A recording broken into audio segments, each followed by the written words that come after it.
everyone, Chris here, and welcome to my channel. In today's video, I'm going to talk to you about the books I read between November 16th and November 22nd. First up, I've got Shadow Gas by Thomas Taylor, and I gave this book 4.5 stars. This book fulfilled the prompt, most recent purchase, for Believe-a-thon. So this is one of my fall covers, so I'm not going to talk about what this book is about in this video.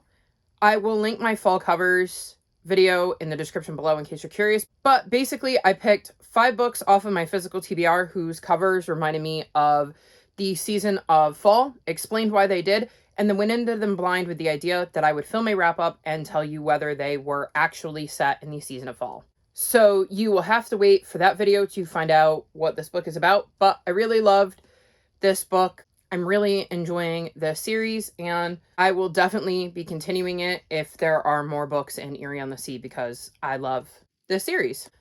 Next up, I read Arusha and the Tree of Wishes by Roshani Chokshi, and I gave this book 4.25 stars. This book fulfilled the prompt continuous series for Believe-a-thon. So this is the third book in the Pandava series, and in this series, we're following Arusha and her friend Minnie, and it is based on Hindu mythology, and we're following the girls as they try to protect the world as they are reincarnations of the Pandava brothers. So with this being the third book in a series, I can't really say too much about what is going on with Arusha, Minnie, and their friends, but I am still really enjoying this series. I love getting this glimpse into another mythology, and I'm still enjoying learning about that. I love seeing the struggles that the girls went through on this book and the obstacles they had to overcome. As just because they are the reincarnations of the Pandava brothers doesn't mean that everything comes easy. I enjoyed the new characters we got to meet in this book. I also like that in every single one of the Arusha books, there is a glossary that gives you pronunciation and explains who some of the characters are. So if you're not familiar with Hindu mythology, you have a handy guide in the back to refresh your memory in case it's been a bit since you've read the previous book, or just because you want some clarification on who the character or thing is that you're coming across as you're reading. I really enjoy that. I really enjoy the series, and I'm looking quite forward to seeing what happens in Book 4 and what adventures Arusha, Minnie, and their friends get up to next. Next up, I read Dear Mr Henshaw by Beverly Cleary, and I gave this book 4 stars. This book fulfilled the prompt shortest book on my TBR for Phase 10 Chooses My TBR, and book from your childhood for Believe-a-thon. In this book, we're following a young boy named Lee who is going through some stuff and starts writing letters to his favorite author, some of which he sends and some of which he doesn't. And we kind of get to see him work through his feelings about things that are going on in his life. So I can vaguely remember reading this book as a kid and remember enjoying it. And after having reread it, I totally understand why young me enjoyed this book. It does have the occasional illustration, and we do get to see him essentially write a bunch of letters like it's written in a letter style. And I really enjoyed getting to reread this favorite and slide in to a piece of childhood with this, because it did bring back some very fond memories. Because as I was reading it, I had a handful of memories that it sparked. I enjoyed getting to see Lee's journey and how he used writing these letters to kind of work through the issues that were going on in his life and the way he was feeling. I totally understand why this book is so beloved, and I'm really glad that I got to reread it and connect with a bit of my childhood. Next up, I read Circle of Heroes by Adam J. Epstein and Andrew Jacobson, and I gave this book 3.75 stars. This book fulfilled the prompt TBR vet for Believe-a-thon. So this is the third book in the Familiar series, and in this series we're following a cat named Alwyn, a bird named Skylar, and a frog named Gilbert. And they are the familiars of 3 young wizards, and they also have the ability to do magic as well. And in the first book, something happens that causes all of the humans to lose their ability to do magic, and a dangerous force is kind of rising, and they don't know what's going on. And because Alwyn and Skylar and Gilbert still have magic, they are the ones that have to go and tackle whatever is causing the humans to have lost their magic.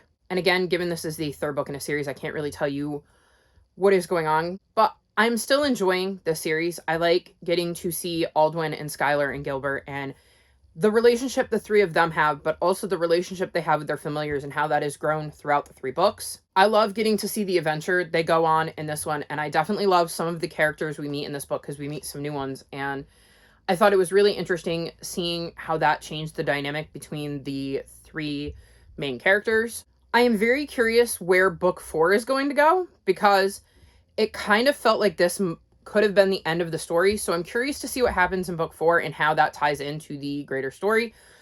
But I did enjoy this, and I'm enjoying the series as a whole, and definitely am looking forward to reading book 4 and seeing how the series kind of ties up, because I believe that is the last one. Next up, I read Leo Gray and the Lunar Eclipse by KJ Kruk, and I gave this book 1 star. This book fulfilled the prompt Low Expectations for Phase 10 Chooses My TBR, and Book That May Surprise You for Believeathon. This book is set in the year 2113, and we're following Leo Gray, who wants to go to school on the moon. Unfortunately, his family is very old-fashioned. They actually enjoy stuff from the past as opposed to embracing the future, so they're really not into Leo going to school on the moon, especially his dad. Leo does end up managing to convince his parents to let him go, and is super excited to be able to go to the school on the moon, which has been a dream of his. Shortly after arriving, though, everything kind of goes sideways as Leo uncovers a plot to destroy the city. So it is up to Leo and his friends to thwart the plan, and they may end up having a tough decision to make. Do they save themselves and the moon, or do they save Earth? So I absolutely hated this book. I knew about 10 pages in that I wasn't enjoying it because of the way it was written, and I thought that 10 pages wasn't enough to really get an accurate read, and decided to give it more, and then I kind of hate read it. I kept hoping it would get better because there were things in it that had such promise, and I didn't get that. It very much felt in a lot of ways like it was trying to be Harry Potter but sci-fi, and I didn't enjoy that.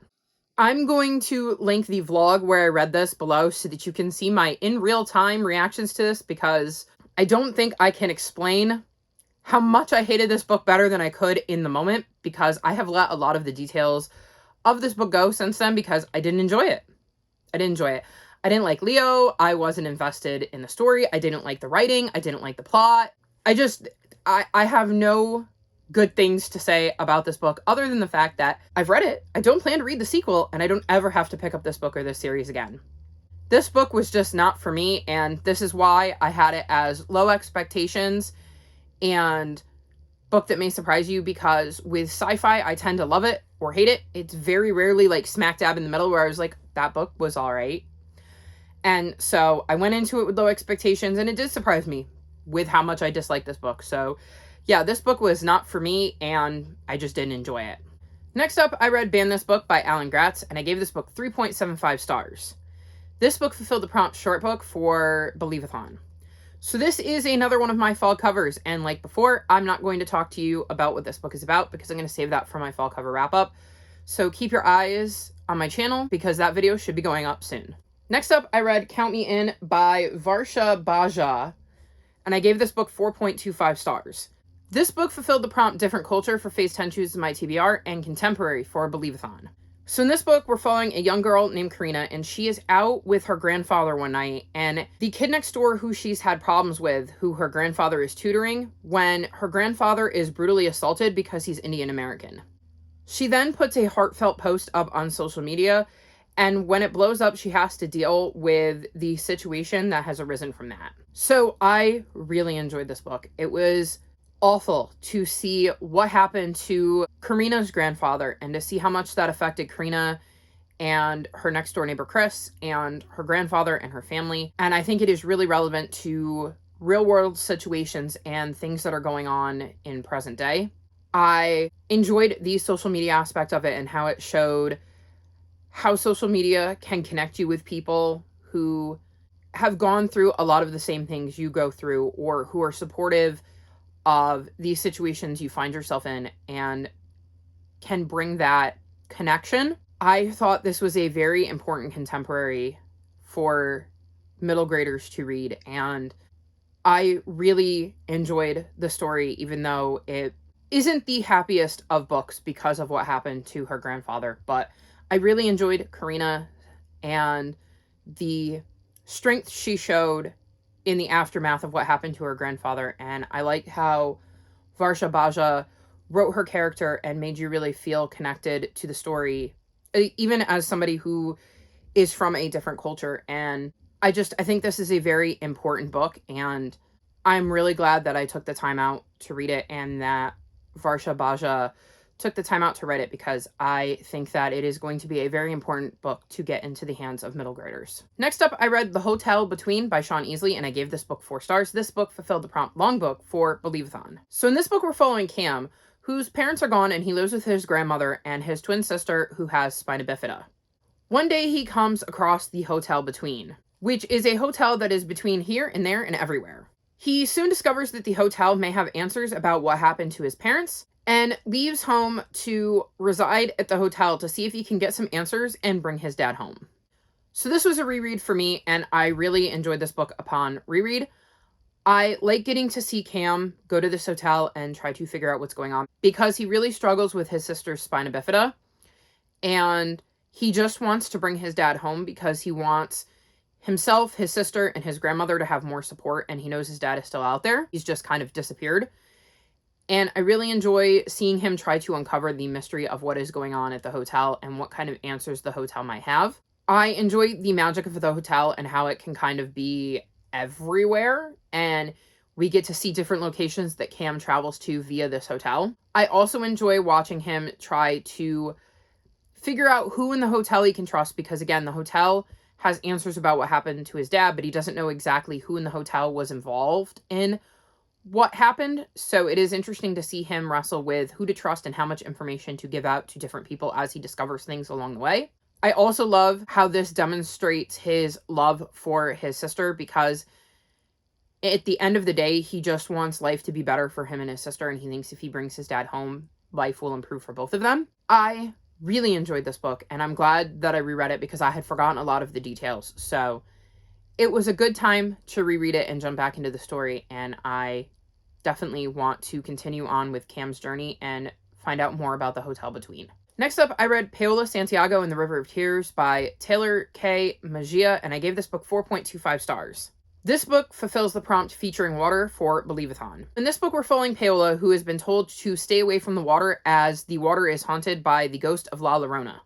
La Llorona is looking for children to steal and drown in the river, and this is compounded by the fact that one of her classmates actually died the previous year by drowning in the river. But she and her friends Dante and Emma ignore this, as Paola doesn't believe in La Llorona or any of the stories her mother likes to tell her because she's very fact-oriented, and since none of this can be proved, she feels like it is just a story her mom has made up to scare her.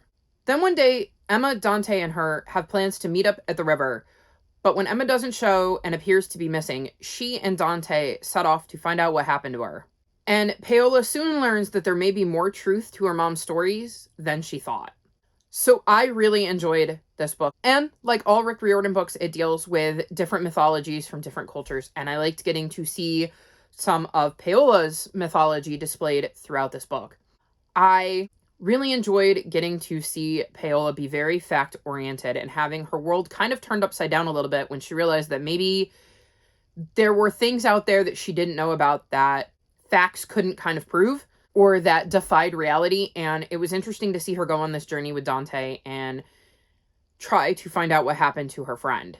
I enjoyed getting to see both Paola and Dante struggle in their new world and try to find how they fit in this new reality that is happening. I really enjoyed the adventure they went on as they looked for their friend, and I'm definitely curious to see what comes next for Paola and her friends in this series and what other myths may actually be true and how Paola deals with the idea that there may be more than just La Llorona that could potentially be real, because I really enjoyed this book and the adventure the kids went on, and definitely plan to continue on with this series. Next up, I read We Could Be Heroes by Mike Chen, and I gave this book 4 stars. In this book, we follow two people who wake up one day with superpowers but have no memory of who they were before they woke up. Their paths cross and they start to unravel what happened to them. So we have two characters. Jamie has the ability to kind of wipe people's mind and manipulate people's mind and hear their thoughts.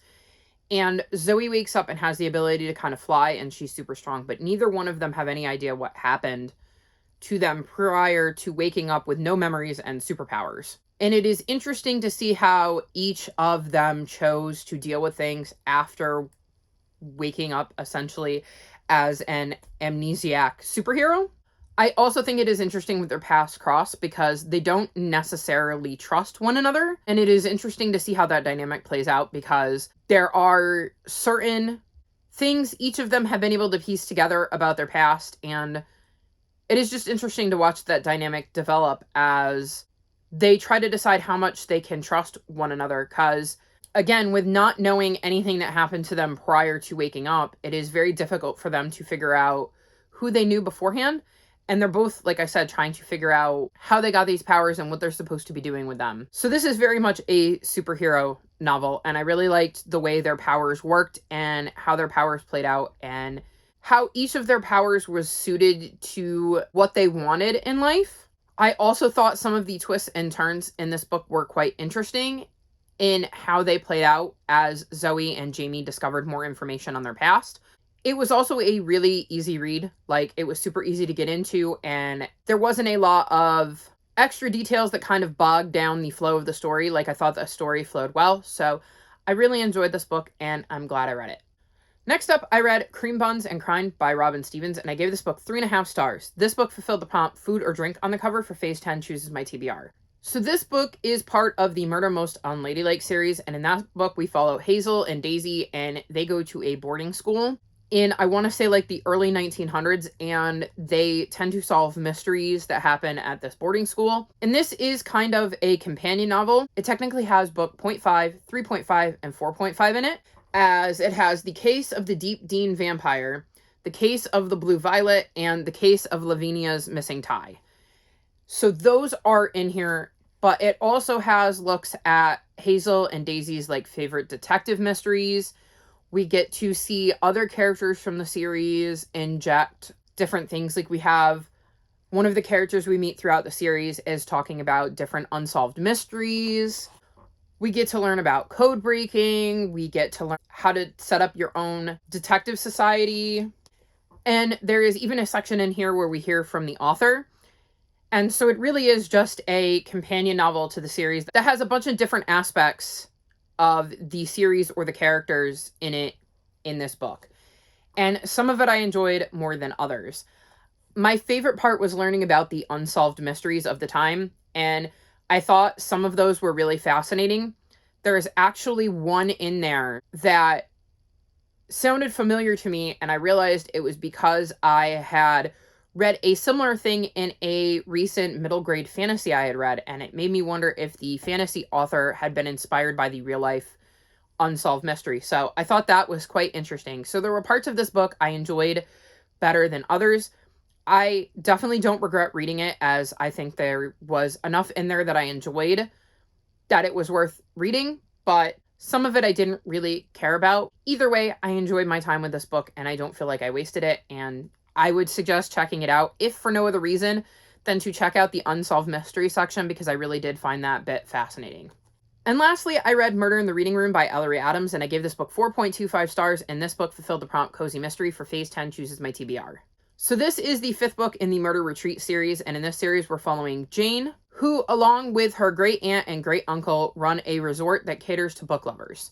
Now, normally with cozy mysteries, I would tell you what the mystery is in this particular book while doing my best not to give away any of the details to previous crimes and things like that.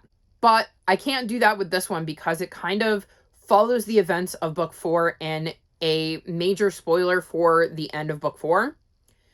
So I can't really tell you anything that is going on in this book, but there were some twists and turns I was not expecting coming at all.